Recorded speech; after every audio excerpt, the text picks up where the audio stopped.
The Whispering Forest. The small town of Ravenchulo sat nestled between dense woods and rolling hills, a picturesque but eerie place. No one dared venture into the forest after dark. Locals whispered of shadows that moved on their own and voices calling out from unseen mouths. One fateful night, a young woman named Clara, new to the town, scoffed at the warnings.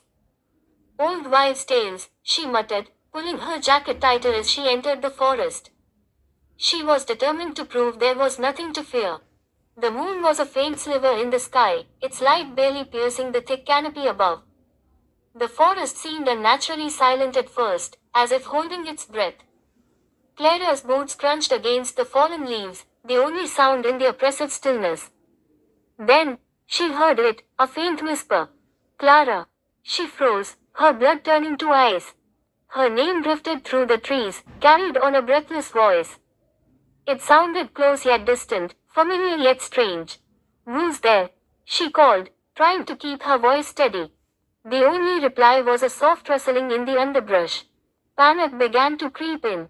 She turned to retrace her steps but realized the path had vanished, swallowed by the forest. Her heart pounded as she stumbled forward, the whispers growing louder.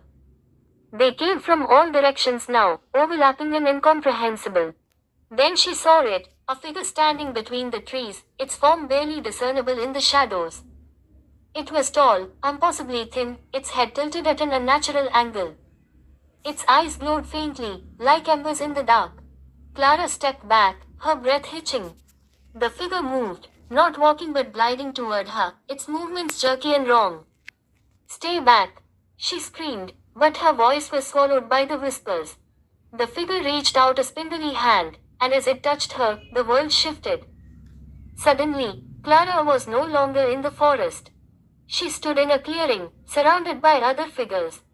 Their faces were pale, their eyes vacant, and their mouths moved in silent whispers. She tried to scream, but no sound came out. In Ravenchulo, Clara was never seen again. But on quiet nights, the townsfolk claim they can hear her voice among the whispers, calling for help, lost forever in the depths of the forest.